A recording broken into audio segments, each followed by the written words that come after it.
I Manhattan mu mujyi wa New York, umutekano wakajijwe bikomeye.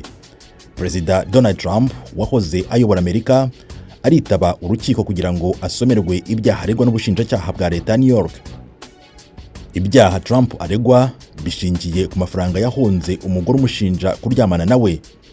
Ibyo byaha byemejwe n'inkiko ngenzacyaha z'abaturage z'i Manhattan mu mujyi wa New York, zari zimaze amezi zumva ubuhamya zinasuzuma ibimenyetso byerekana ko Trump yatanze ibihumbi 130 by'amadolari y'Amerika ayaha Stormy Daniels mu gihe yiyamamarizaga kuba perezida muri 2016.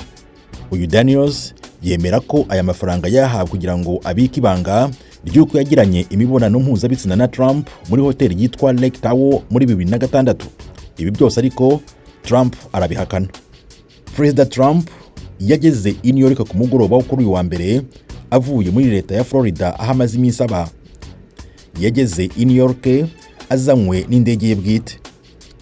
Akigera muri uyu mujyi yumvikanye agira ati, ntabwo nshobora kubonera ubutabera i New York. Kubavuga ibi abishingira ku kuba ubwo yatunguranaga muri 2016 agatorerwa kuba perezida wa Amerika muri uyu mujyi wa New York, intsinzi ye ntabwo yakiriwe neza.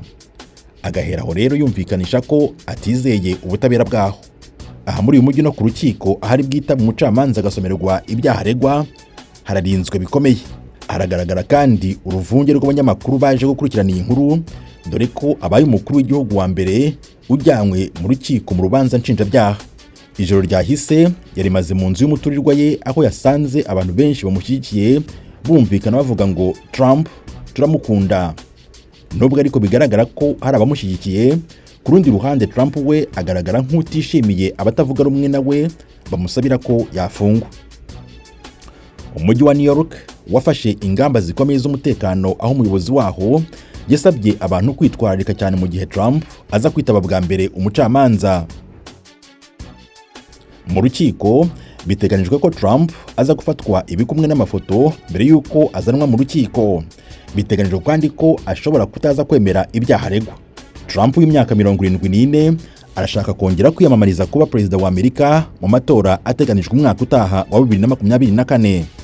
Umukozi w'urukiko yatangaje ko ku isaha ya 8:15 za hano muri Amerika aribwo Trump ari bugere mu rukiko kugira ngo asomerwe ibyaha, nyuma akaza guhita asubira muri Florida.